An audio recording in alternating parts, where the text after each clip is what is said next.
Admiral Zethkar stood on the bridge of the Imperial Dreadnought Times Dominion's Edge *, watching the stars through the massive viewport. His forearms moved with practiced precision across the control panels, checking the ship's status for the 100th time that day. The Galactic Empire had ruled this sector of space for over 3,000 years, and nothing ever surprised them anymore. That was about to change.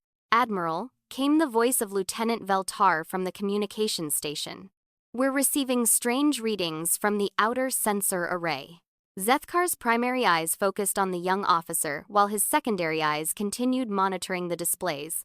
"Define strange, Lieutenant." "Sir, there's a ship approaching our patrol zone." "But," Veltar paused, her tentacles twitching nervously over her console, "it's not in any of our databases." The Admiral's massive frame turned completely toward the communications station. In 3,000 years of Imperial dominance, every ship, every design, every space-capable species was cataloged in their vast databases. The Empire made sure of that.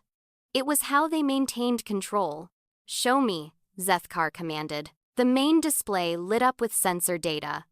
A single ship appeared on the screen, moving through space at a steady pace. It was smaller than most Imperial vessels, with strange curves and angles that didn't match any known design. The hull seemed to be made of some unknown metal that barely reflected their scanning beams. "Computer, identify vessel," the Admiral ordered. "Vessel unknown. No match found in Imperial databases. Architecture unrecognized. Species of origin undetermined." The bridge fell silent. Every officer turned to stare at the display. In their long careers, none of them had ever heard the computer say those words. "Where did it come from?" Zethkar asked, his voice carefully controlled. "Unknown, sir," replied Sensor Officer Crixlon. "It just appeared on our screens about 10 minutes ago. No hyperspace signature, no wormhole activity, no dimensional rifts. It's like it was always there, but we know it wasn't." The Admiral studied the strange vessel. It was roughly 200 meters long, sleek and efficient-looking. There were no obvious weapons ports, no shield generators that he could identify, no communication arrays that matched Imperial designs. Yet something about it made him uneasy. "Scan for life forms," he ordered. "Scanning, sir." Crixlon worked his controls. "I'm detecting approximately 50 life forms aboard the vessel. But Admiral, the readings are unusual." "Unusual how?" "The biological signatures don't match any known species in our databases. They're carbon-based, like many species, but their neural activity patterns are unlike anything we've encountered." Admiral Zethkar felt a chill run through his exoskeleton. In all his years of service, expanding the Empire across the galaxy, they had encountered hundreds of species. Some had joined willingly, others had been conquered, but all had been cataloged and understood. This was different. "Sir," Lieutenant Veltar called out urgently, "the vessel is changing course. It's heading directly toward us." "Battle stations," the Admiral commanded immediately. Alarms began blaring throughout the ship as the crew prepared for potential combat. "Raise shields. Charge weapons." "Shields up, sir. All weapon systems online and ready." The unknown ship continued its approach, showing no signs of slowing down. It moved with a confidence that puzzled the Admiral. Any species encountering an Imperial dreadnought for the first time should be terrified. These ships were the size of small cities, bristling with enough firepower to destroy entire fleets. "Sir, we're being hailed," Veltar announced. On screen, the main display changed, and for the first time in his life, Admiral Zethkar saw a human being. The creature stood upright on two legs, had pale skin covered partially by some kind of uniform, and possessed only two eyes that stared directly at him with unsettling intensity. "This is Captain Sarah Chen of the Earth vessel Times Endurance *", the human said in perfect Imperial standard. "We request safe passage through this system." The Admiral was stunned. Not only was this an unknown species, but they spoke the Imperial language flawlessly. How was that possible? "Unknown vessel, you are in Imperial space. Identify your species and state your business here." The human's expression didn't change, I am human. My species originates from a planet called Earth. We are explorers, seeking knowledge and peaceful contact with other intelligent life. Computer. Search databases for species human and planet Earth. Zethkar commanded quietly. No records found. This was impossible. The Empire had mapped every inhabited world in this galaxy. They had contact with every spacefaring species. How could an entire civilization exist without their knowledge? Captain Chen, the Admiral said carefully, your people are unknown to us. The Galactic Empire requires all spacefaring species to register with Imperial authorities. You will follow us to the nearest Imperial station for processing. The human's expression finally changed. A slight smile appeared on her face, and somehow that small change made the Admiral even more uncomfortable. I'm afraid that won't be possible, Admiral. We have other destinations to reach. This is not a request, Captain. This is an Imperial order. You will comply, or you will be destroyed. Captain Chen's smile widened slightly. Admiral, with respect, I don't think you understand the situation. We're not refusing because we're afraid. We're refusing because we choose to. The audacity of this statement shocked everyone on the bridge. No one spoke to the Imperial Navy this way. The Empire commanded and others obeyed. That was the natural order of the galaxy. Fire a warning shot, Admiral Zethkar ordered. Show them we're serious. The weapons officer's claws moved over his console, and a brilliant beam of energy streaked across space, passing just in front of the human ship. The shot had enough power to vaporize a small asteroid. The human ship didn't even slow down.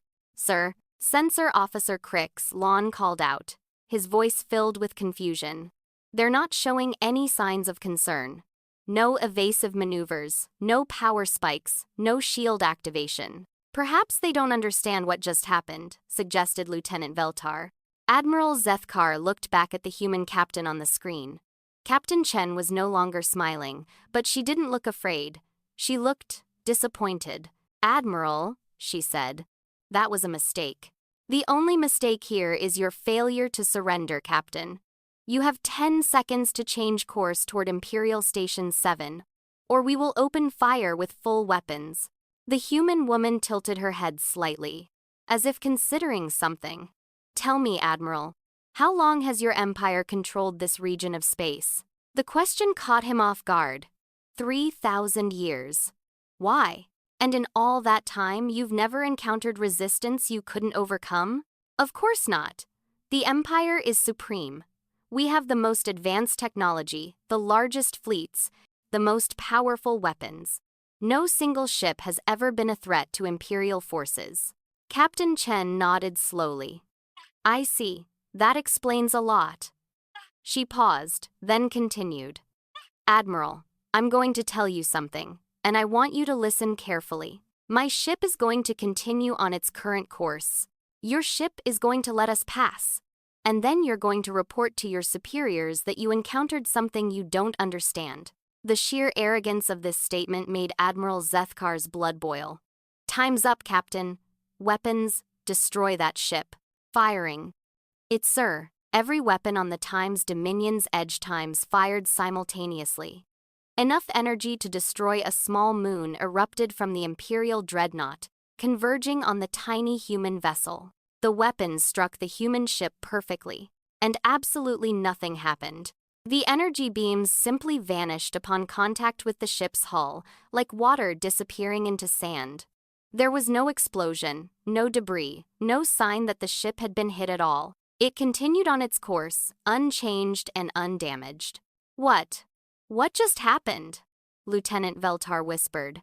Admiral Zethkar stared at the display, his mind struggling to process what he had just witnessed. Sensors, report, did our weapons hit the target? Yes, sir. Direct hits confirmed. All weapons made contact. Then why is that ship still intact? Unknown, sir. The energy readings suggest our weapons simply stopped existing when they hit their hull. On the screen, Captain Chen was speaking again. Admiral, your weapons can't hurt my ship. Your shields can't stop our weapons. Your sensors can't track our movements when we don't want them to.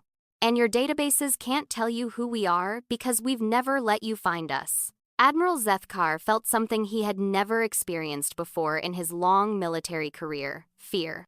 That's impossible. No species has technology superior to the Empire. You're right, Captain Chen agreed. No species in this galaxy does. But Admiral, who told you we were from this galaxy? The bridge fell completely silent.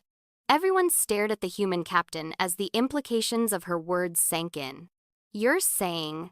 Admiral Zethkar began slowly. I'm saying that your empire, vast as it may be, exists in a very small corner of a much larger universe, and recently, some of my people decided it was time to see what you've been up to out here. The Admiral's tactical training kicked in. Helm, evasive maneuvers, communications. Get me fleet command immediately. Sir, the human ship is moving, called the helmsman. Admiral Zethkar looked at the display and felt his heart skip a beat. The human ship was no longer moving at the same steady pace. It was accelerating. Fast. Faster than anything he had ever seen. Speed increasing, reported the sensor officer. Passing maximum imperial velocity. Now exceeding theoretical maximum for known propulsion systems. The ship wasn't just moving fast. It was moving impossibly fast, and it was heading straight for them. Evasive maneuvers, the Admiral shouted, but it was too late. The human ship reached their position in less than 3 seconds, coming to a complete stop directly in front of the massive Imperial dreadnought. At this distance, the human vessel looked tiny compared to the Imperial ship, like a small boat next to a floating city. Admiral, came Captain Chen's voice. I want you to understand something. This conversation is being broadcast to every Imperial ship within 50 light years. They're all listening, they're all watching your sensors readings, and they're all about to learn something very important. Sir, Lieutenant Veltar whispered urgently, she's right. The communication is being transmitted on all Imperial frequencies. The entire sector fleet is receiving this. Admiral Zethkar realized with growing horror what was happening. This wasn't just a first contact situation. This was a demonstration. The humans were making a statement to the entire Imperial Navy. What do you want? He asked. Right now? Just to pass through. But Admiral, what my people want in the long term depends entirely on what your empire chooses to do next. You can report this encounter truthfully and recommend that your leaders approach us diplomatically. Or you can try to suppress this information and prepare for war. Are you threatening the Galactic Empire? Captain Chen's expression became deadly serious. Admiral, I'm trying to prevent a war that your empire cannot win. The choice is yours. The human ship began to move again, accelerating away from the Imperial vessel at that same impossible speed. Within moments, it was gone, leaving the crew of the Times Dominion's Edge Times staring at empty space. But Admiral Zethkar knew this was far from over. Everything had just changed, and the Empire had no idea what they were dealing with. Supreme Admiral Korathenex paced around the central command chamber of Imperial Fortress Prime, his 8 legs clicking against the crystal floor with each agitated step. The holographic displays surrounding him showed reports from across the galaxy, but his attention was focused on one particular transmission that had arrived 6 hours ago. Play it again, he commanded. The air in front of him shimmered, and the recording began once more. Admiral Zethkar appeared, his usually composed demeanor clearly shaken. Behind him, the bridge of the Times Dominion's Edge Times showed signs of confusion and fear among the crew. Supreme Admiral, I am reporting a code black encounter with an unknown species. The vessel displayed technology far beyond Imperial capabilities. Our weapons had no effect. I am transmitting all sensor data for immediate analysis. Korathenex watched the recording of the human ship moving at impossible speeds, watched their weapons completely fail to damage the small vessel, watched as his most experienced admiral was reduced to helplessness by a single ship from an unknown species. When the transmission ended, Korathenex turned to face the assembled Imperial High Command. 12 of the most powerful military leaders in the galaxy stood before him, representing different species that had been conquered and absorbed into the Empire over the millennia. Opinions, he demanded. General Vox Miran, a reptilian creature with scales that changed color based on emotion, spoke first. His scales were currently a deep red, indicating extreme concern. Supreme Admiral, this could be a trick. Perhaps some rebel faction has developed new technology. The sensor readings are authentic, interrupted Science Advisor Nelny, a tall, blue-skinned being whose species was known for their analytical abilities. I verified them multiple times. The physics involved in what we witnessed should be impossible. Their propulsion system alone violates several fundamental laws of energy conservation. Admiral Kethran, one of the few other members of Korethnak's own species, stepped forward. Supreme Admiral, even if their technology is superior, it's one ship. One ship cannot threaten an empire that spans thousands of worlds. One ship destroyed the Times Dominion's Edge's Time's entire weapon output without taking any damage. Korethnak's replied coldly. One ship moved faster than our sensors could properly track. One ship spoke our language perfectly despite being completely unknown to us. Tell me, Admiral, how many such ships might they have? The question hung in the air, and Korethnak's could see the realization dawning on their faces. If this was their exploration vessel, what might their military ships be capable of? Sir, came a voice from the communications station. We have priority transmissions coming in from 17 different sector commands, all reporting similar encounters. The Supreme Admiral felt his primary stomachs clench. Similar how? Human ships, sir, moving at impossible speeds, all refusing Imperial authority, none taking any damage from weapons fire. And Supreme Admiral, the communications officer paused nervously. They're all heading toward the galactic core. Show me. A massive holographic display materialized in the center of the chamber, showing a three-dimensional map of the galaxy. Red dots began appearing throughout Imperial space, each representing a reported human ship. Korethnak's watched as more and more dots appeared, creating a clear pattern. They weren't random encounters. The humans were conducting a systematic survey of Imperial space, and they were doing it openly, daring the Empire to stop them. How many ships total? Korethnak's asked. Current count is 43 and rising, sir. They appear to be working in coordinated groups, covering different sectors simultaneously. General Vox Miran's scales had turned black, the color of despair among his species. This is an invasion. No, Science Advisor Nelm the corrected. This is reconnaissance. They're gathering intelligence about our capabilities, our locations, our strength. The question is, reconnaissance for what? Before anyone could answer, the chamber's main communication system activated. A voice filled the room, speaking in perfect Imperial standard. Supreme Admiral Korethnak's of the Galactic Empire. This is Admiral Marcus Thompson of the Earth Colonial Navy. I am requesting a diplomatic meeting. Every being in the chamber froze. The humans were contacting them directly at Imperial Fortress Prime, the most heavily secured location in the galaxy. The fortress's location was a closely guarded secret known only to the highest levels of Imperial command. Korethnak's activated his personal communicator. How are you receiving this transmission? Through your standard communication networks, Supreme Admiral. May I suggest switching to a more secure channel? What I have to discuss with you is important. Computer trace transmission source, Korethnak's commanded. Transmission source, unknown. Signal appears to originate from multiple locations simultaneously.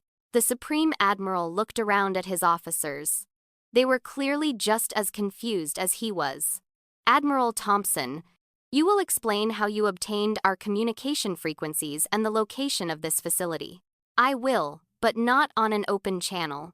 Are you willing to establish a secure diplomatic communication? Korethnak's considered his options. Every instinct told him this was a trap, but his strategic mind recognized that they desperately needed information about these humans. Very well. Switching to Imperial Secure Channel 7. Thank you. Please confirm that only your senior command staff are present. The Supreme Admiral looked around the chamber again. Everyone present held the highest security clearances in the Empire. Confirmed. The main display activated, and for the first time, the Imperial High Command saw a human face. Admiral Thompson appeared to be middle-aged by human standards, with graying hair and steady eyes that seemed to take in everything at once. He wore a simple uniform that looked efficient rather than decorative. "Thank you for agreeing to this conversation, Supreme Admiral. Let me address your immediate questions. We obtained your communication frequencies by monitoring your transmissions for the past several months. The location of this facility was determined through careful observation of your fleet movements and supply lines."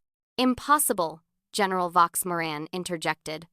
"This facility is shielded against all known scanning methods." Admiral Thompson smiled slightly.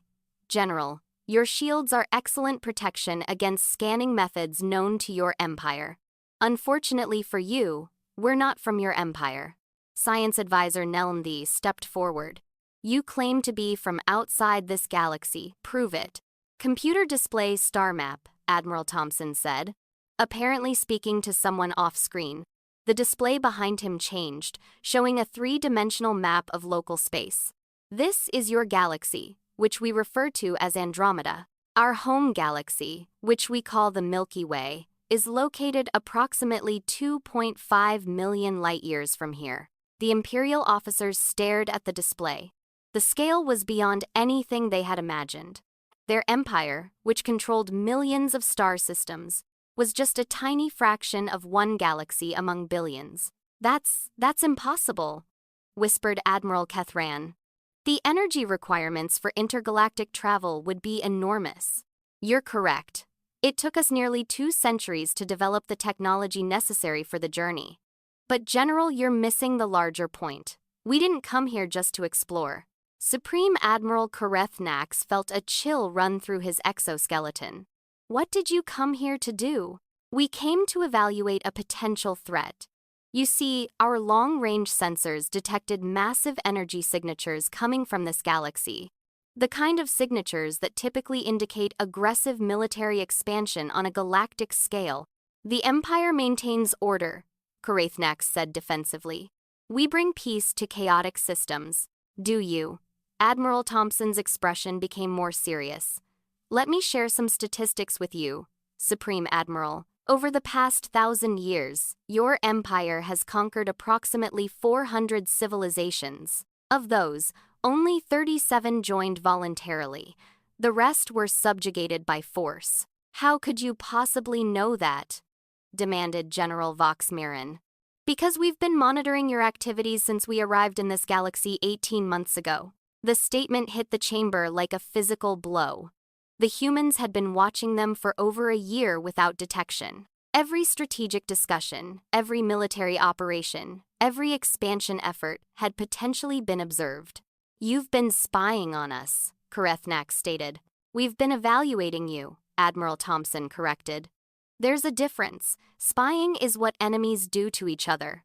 Evaluation is what responsible civilizations do before making contact with unknown powers." Science Advisor Nelmthy raised a question that was bothering everyone. "If you've been watching us for 18 months, why make contact now?" "Because our evaluation period is complete, and because your empire is about to make a decision that will determine whether we become friends, neutral neighbors, or enemies." "What decision?" Karethnax asked. Admiral Thompson's expression became grave. 3 days ago, your empire approved Operation Galactic Cleanse, the systematic elimination of all remaining independent civilizations in this galaxy, followed by expansion into neighboring galaxies. The Supreme Admiral felt his secondary heart stop beating. Operation Galactic Cleanse was classified at the highest levels. Only 5 beings in the entire galaxy were supposed to know about it. "How do you know about that?" he whispered. "Because, Supreme Admiral, we've been listening to everything. Every communication, every planning session, every strategic briefing. Your security is impressive by the standards of this galaxy, but it's essentially non-existent by our standards." General Vox Moran's scales were now cycling through multiple colors rapidly, a sign of extreme stress. "Are you saying you could have destroyed us at any time?" General, I'm saying we could destroy your empire without firing a single shot. But that's not why we're here. Then what do you want? Korathnax demanded. Admiral Thompson leaned forward slightly. We want you to voluntarily abandon Operation Galactic Cleanse and enter into diplomatic negotiations with the remaining independent civilizations in this galaxy. We want you to transition from a conquering empire to a member of a galactic community. The request was so absurd that several officers actually laughed. You're asking us to give up everything we've built, Admiral Kethrin said. To abandon 3,000 years of expansion and dominance. Why would we ever agree to that? Because if you don't, we'll stop you ourselves. The chamber fell completely silent. Admiral Thompson's voice had remained calm and professional, but there was no mistaking the absolute certainty in his words. Supreme Admiral Korathnax found his voice. You're threatening war against the entire galactic empire. No, Supreme Admiral, I'm offering you a choice. Your empire can evolve into something better, or it can be forcibly disbanded. We hope you choose evolution, but we're prepared for either outcome. You underestimate our strength, Korathnax said, his pride finally overriding his fear. We have millions of ships, billions of soldiers, weapons that can destroy stars. Admiral Thompson nodded. Yes, you do. You also have approximately 14 billion sentient beings across your empire who had no choice in your government's decision to pursue galactic conquest. We'd prefer not to harm innocent civilians. The implication was clear. The humans were concerned about collateral damage, not about their ability to win a war against the empire. This conversation is over, Supreme Admiral Korathnax declared. The Galactic Empire does not surrender to threats from unknown aliens. We have ruled this galaxy for 3,000 years, and we will continue to rule for 3,000 more. Admiral Thompson looked genuinely sad. I was hoping you would choose differently. But Supreme Admiral, I need you to understand something. Your empire exists because no one has been able to stop you. That situation has now changed. Get off my communication system, Korathnax ordered. I will. But Supreme Admiral, when you begin Operation Galactic Cleanse in 6 days, remember that you were given a choice. What happens next is the result of the decision you're making right now. The transmission ended, leaving the Imperial High Command staring at a blank screen. For several minutes, no one spoke. Finally, Science Advisor Nelnthi broke the silence. Supreme Admiral, we need to consider the possibility that they're telling the truth about their capabilities. They showed us one ship, General Vox Mirren argued. One ship with advanced technology. We have millions of ships. They've been watching us undetected for 18 months, Nelnthi countered. They knew about our most classified operation. They contacted us directly at our most secure facility. This isn't just advanced technology, General. This is technology so far beyond ours that we can't even understand how it works. Supreme Admiral Korathnax looked around the chamber at his officers. Some looked confident, others looked worried, but all of them were looking to him for leadership. He made his decision. Operation Galactic Cleanse proceeds as scheduled. If these humans want a war, we'll give them one they'll never forget. Send orders to all fleet commanders. I want every available ship prepared for combat operations.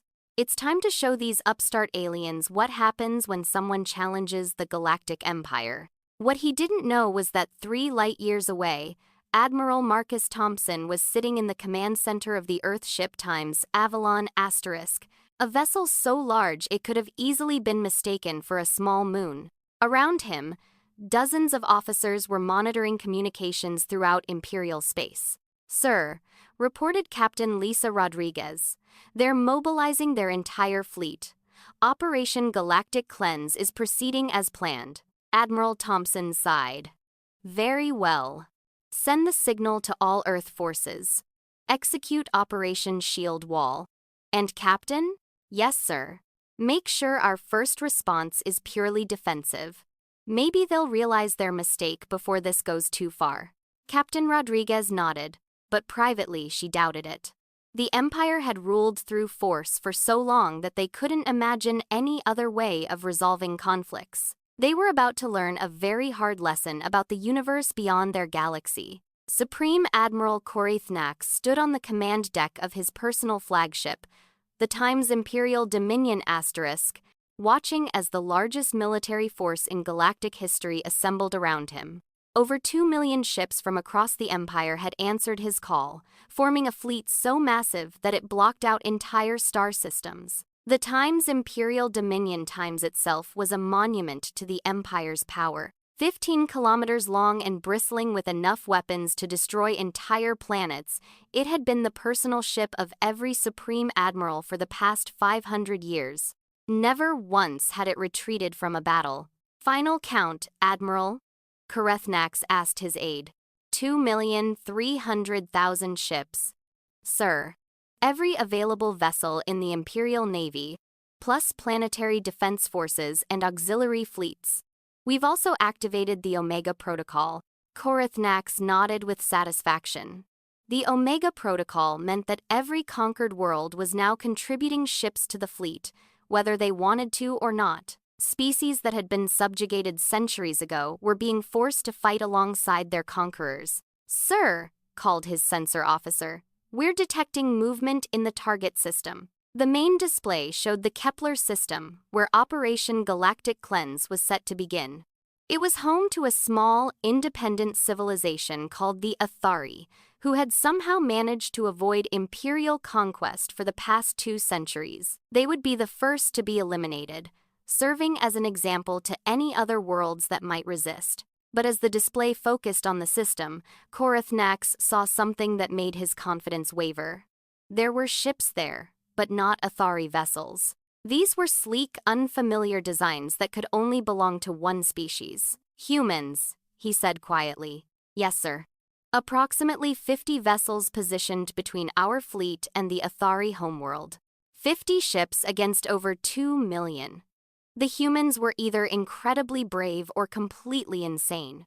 "Open a communication channel," Corethnax ordered. The display changed to show Admiral Thompson again, but this time he was standing on what was clearly a military bridge. Behind him, humans moved with calm efficiency, operating controls that looked far more advanced than anything in Imperial technology. "Supreme Admiral," Thompson said politely, "I see you've decided to proceed with your operation. Admiral Thompson, you have 50 ships positioned against the might of the entire Imperial Navy. Stand aside, and we will consider showing mercy to your species." Thompson's expression didn't change. "I'm afraid I can't do that, Supreme Admiral. These people have requested our protection, and we've agreed to provide it. Your 50 ships against our 2 million? Those are impossible odds, even with your advanced technology." "You're absolutely right," Thompson agreed. 50 ships wouldn't be nearly enough. Corethnax felt a moment of hope. Perhaps the humans were finally seeing reason. Then Thompson smiled. "That's why I brought 20,000. The sensor displays throughout the Imperial fleet suddenly erupted in warning signals. Ships began appearing throughout local space, emerging from what looked like tiers in reality itself. They materialized in perfect formations, surrounding the Imperial fleet from every direction. But these weren't the small exploration vessels the Empire had encountered before. These were massive warships, each one easily the size of an Imperial dreadnought, with weapon systems that made Imperial technology look like primitive clubs. "That's impossible," whispered Corethnax's sensor officer. "They just appeared. No hyperspace signatures, no energy buildup, nothing." "Dimensional fold technology," Admiral Thompson explained, as if he had heard the conversation. "We don't travel through space, Supreme Admiral. We step outside of it and back in where we want to be." Corethnax stared at the tactical display showing his fleet now completely surrounded by human ships. Even outnumbered 100 to 1, the humans had somehow achieved the superior tactical position. "You're still outnumbered," he said, trying to maintain his composure. "Numbers aren't everything, Supreme Admiral. But let me save us both some time." Thompson gestured to someone off-screen. "Computer, run tactical simulation." Imperial Fleet versus Earth Colonial Navy. A holographic display appeared between the two admirals, showing both fleets in miniature. The simulation began, with the Imperial ships opening fire first. Their weapons reached the human ships and simply disappeared, just like in all the previous encounters. Then the human ships returned fire. The Imperial ships didn't explode. They didn't break apart or burn. They simply stopped existing. One moment they were there, the next moment there was empty space where they had been. The simulation showed the entire Imperial fleet eliminated in less than 4 minutes. "Your weapons can't hurt our ships," Thompson explained. "Our weapons completely disintegrate yours. The simulation assumes perfect tactics on your part and no defensive actions on ours. Even under those conditions, the outcome is inevitable." Karithnak stared at the display, his strategic mind trying to find some flaw in the simulation, some weakness he could exploit. There was none. "What are your terms?" he asked quietly. "The same terms I offered before. Abandon Operation Galactic Cleanse. Enter into negotiations with the independent civilizations in this galaxy. Transform your empire from a conquering force into a peaceful member of a galactic community. And if we refuse, then we'll do what's necessary to protect innocent civilizations from Imperial aggression." Karithnax looked around his bridge. His officers were all staring at the tactical displays, seeing the same impossible situation he was seeing. Some looked terrified, others angry, but none looked confident anymore. "You would destroy our entire civilization?" he asked. "No," Thompson replied immediately. "We would disarm your military and remove your government. The billions of innocent people living under Imperial rule would be freed, not harmed." The distinction was important, and Karithnax understood it. The humans weren't threatening genocide, they were threatening revolution. "Give me a moment to consult with my officers," he requested. Of course. The communication ended, leaving Karithnax alone with his command staff. For several minutes, no one spoke. Finally, Admiral Kethran broke the silence. "Sir, we could surrender and live under human rule. Or we could fight and die with honor," added General Vox Miran, his scales showing the deep red of determination. Science advisor Nelms raised a different point. "Sirs, we need to consider what Admiral Thompson actually said. They're not offering to rule over us. They're suggesting we join some kind of galactic community." "What's the difference?" asked Kethran. "The difference is between being conquered and being reformed. If they wanted to rule this galaxy, they could have simply destroyed us without warning. Instead, they're trying to change us." Karithnax considered this. "You think they're telling the truth about wanting a peaceful galaxy?" "I think, sir, that a species with their level of technology has no need for conquest. They could take whatever they wanted from us without negotiation. The fact that they're talking instead of shooting suggests they genuinely prefer diplomacy." The Supreme Admiral looked at each of his officers. He had served the Empire his entire life, had participated in the conquest of dozens of worlds, had never questioned the rightness of Imperial expansion. But now, faced with the reality of a power far greater than his own, he was forced to consider whether the Empire's way was truly the best way. "Sir," his communications officer interrupted, "we're receiving a transmission from the Athari homeworld." "Put it through." A new face appeared on the display, belonging to someone from the Athari species.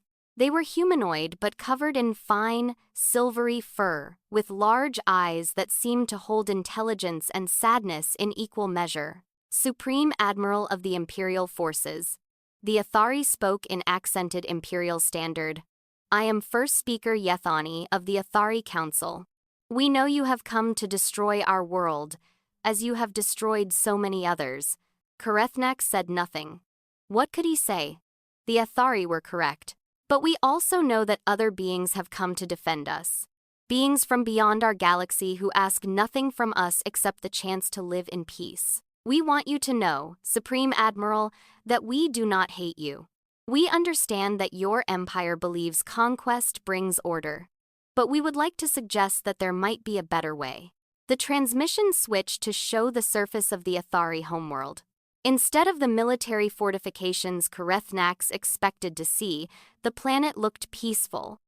Cities filled with beautiful architecture, parks and forests, people going about their daily lives. This is what we have built in our short time as a free world. First speaker Yethani continued. Art, music, literature, science. We have spent our energy creating rather than conquering. Our population is happy. Our technology advances through cooperation rather than theft from conquered peoples, and our children grow up without fear. The display changed again, this time showing other worlds.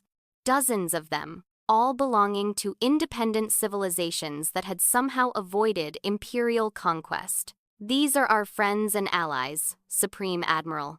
Not subjects or conquered territories, but true partners. We share knowledge freely, help each other in times of need, and solve our problems through discussion rather than war. We would like to invite your empire to join us in building something better than what we have now. The transmission ended, leaving Korethnax staring at images of worlds that looked more prosperous and peaceful than many imperial planets. Sir, Admiral Thompson's voice came through the communication system again. Have you reached a decision? Korethnax looked one more time at his massive fleet, at the 2 million ships representing the military might of an empire that had ruled through fear for 3,000 years. Then he looked at the human ships surrounding them, representing a power so far beyond imperial understanding that resistance was meaningless. But more than that, he thought about the Athari homeworld, about civilizations that had found ways to prosper without conquest, about the possibility that there might be something better than the endless expansion and domination that had defined his entire life. Admiral Thompson, he said slowly, if we agree to your terms, what happens to our empire? Your empire becomes a democracy, Supreme Admiral. Your conquered worlds get to choose whether to remain part of a reformed government or become independent. Your military becomes a defensive force rather than a conquering one. And your people get to discover what it's like to live in a galaxy where cooperation is valued more than dominance. And if some worlds choose independence, then they become independent. No one will be forced to remain part of any government they don't want. Korethnax thought about this. Many of the Empire's conquered worlds would certainly choose independence given the chance. The Empire would shrink dramatically, become much smaller and weaker. But it would also become something it had never been before, legitimate. Very well, he said finally. I accept your terms. The Imperial fleet will stand down. Thank you, Supreme Admiral. That was the right choice. But even as Korethnax gave the order to his fleet, he noticed that some of his ships were not powering down their weapons. On his communication channels, he could hear arguments breaking out between commanders who wanted to surrender and those who preferred to fight to the death. Admiral Thompson, he called urgently, I'm giving the orders to stand down, but some of my commanders are refusing. We know, Supreme Admiral. We're monitoring all your communications. Don't worry about the ones who want to fight. We'll handle them. On the tactical display, Korethnax watched as approximately 300 Imperial ships broke away from the main fleet, charging toward the human vessels with weapons blazing. The human ships didn't even move to intercept them. Instead, the attacking Imperial vessels simply vanished, one by one, as they closed the distance. No explosions, no debris fields. They were just gone. The crews are unharmed, Admiral Thompson said, anticipating Korethnax's question. They've been transported to secure holding facilities on one of our ships. We'll return them to their families once this situation is resolved. The demonstration was over in minutes. 300 ships filled with thousands of crew members had been captured without a single casualty. The message was clear. The humans could have done the same thing to the entire Imperial fleet at any time. Supreme Admiral, came Admiral Thompson's voice one final time. Welcome to the galactic community. There's a lot of work ahead of us, but I think you'll find that building something is much more satisfying than tearing it down. As Korethnax watched the human ships begin to withdraw, he realized that for the first time in his long life, he was genuinely curious about what would happen next. The Empire as he had known it was over, but maybe, just maybe, what came after would be something worth serving. 3 months later, Supreme Admiral Korethnak stood in the same command chamber where he had first learned about the humans. But everything had changed. The walls now displayed communications from across the galaxy, showing former Imperial worlds working together to solve problems, sharing resources and technology, building alliances based on mutual respect rather than fear. Admiral Thompson stood beside him, no longer as an enemy but as an advisor, helping to guide the transition from empire to democracy. "Any regrets?" Thompson asked. Korethnak considered the question. The empire was indeed much smaller now. Hundreds of worlds had chosen independence, reducing imperial space by more than half. The imperial military was now a defensive force, protecting trade routes and providing disaster relief instead of conquering new territories. But the worlds that remained had done so voluntarily. Crime was down, economic growth was up, and for the first time in centuries, imperial citizens seemed genuinely happy with their government. "No," Korethnak said finally. "No regrets. Though I do have one question." "What's that?" "Why did your people really come here?" "The truth this time." Admiral Thompson smiled.